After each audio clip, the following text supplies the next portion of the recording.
जालन्याहून विधानसभा राष्ट्रवादी अजितदादा गट लढवणार असल्याची माहिती अरविंद चव्हाण यांनी दिलेली आहे। विधानसभा निवडणुकीसाठी अवघ्या काही महिन्यांचा कालावधी शिल्लक असून सर्वच पक्ष विधानसभा निवडणुकीच्या तयारीला लागलेले आहे। तर जालना मतदारसंघातून राष्ट्रवादी काँग्रेस पक्षाचे जिल्हाध्यक्ष अरविंद चव्हाण यांनी निवडणूक लढवावी अशी मागणी राज्याचे उपमुख्यमंत्री अजित पवार यांच्याकडे करण्यात आलेली आहे। यावेळी राष्ट्रवादी काँग्रेस पक्षाचे जिल्हाध्यक्ष अरविंद चव्हाण, शहर जिल्हाध्यक्ष अब्दुल रशीद पहलवान, अण्णासाहेब चितेकर, मिर्झा अनवर बेग यांच्यासह कार्यकर्त्यांची मोठ्या संख्येने उपस्थिती होती।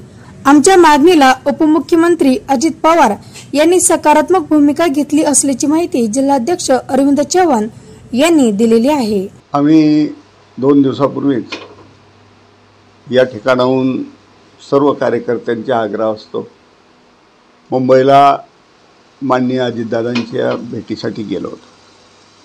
त्या ठिकाणी पक्ष कार्यालयामध्ये दादांनी आमच्या सर्व कार्यकर्त्यांचं म्हणणं अतिशय शांतपणे ऐकून घेतलं।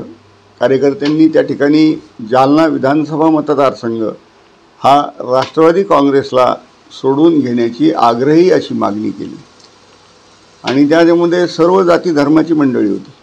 जालना शहराचे शहराध्यक्ष रशीद पहलवान हे सुद्धा त्या ठिकाणी जातीने हजर होऊन राहून त्यांनी मोठ्या पद्धतीनं या संबंधात आपली भूमिका मांडली आणि आग्रह केला की जालना सोडून घ्यावं। मुस्लिम दलित समाज हा मोठ्या पद्धतीनं आपल्या पाठीमागं अरविंद चव्हाणांना उमेदवारी दिली तर निश्चित पद्धतीनं राहील अशी ग्वाही अण्णा चितेकर असतील, त्यांचे सर्व सहकारी असतील, मिर्झा अनवर बेग असतील, खूप सहकारी 1 ना 2 अनेक लोकांनी ही मागणी केली आणि दादांनी त्यावरती आपली सगळ्यांची मागणी ही पार्लमेंटरी बोर्डासमोर ठेवून असं सकारात्मक या संबंधात भूमिका घेतली। कारण आता शेवटी महायुतीचं सरकार आहे आणि या ठिकाणाहून भाजप असेल, शिवसेना असेल आणि आम्ही असू, तिन्ही पक्षाच्या आपापल्या पद्धतीने मागणी आहे।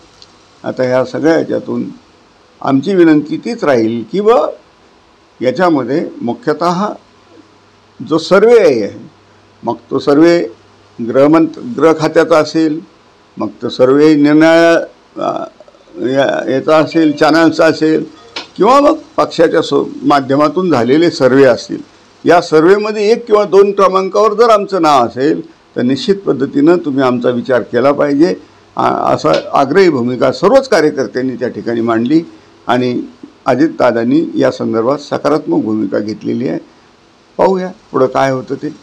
जय हिंद, जय महाराष्ट्र।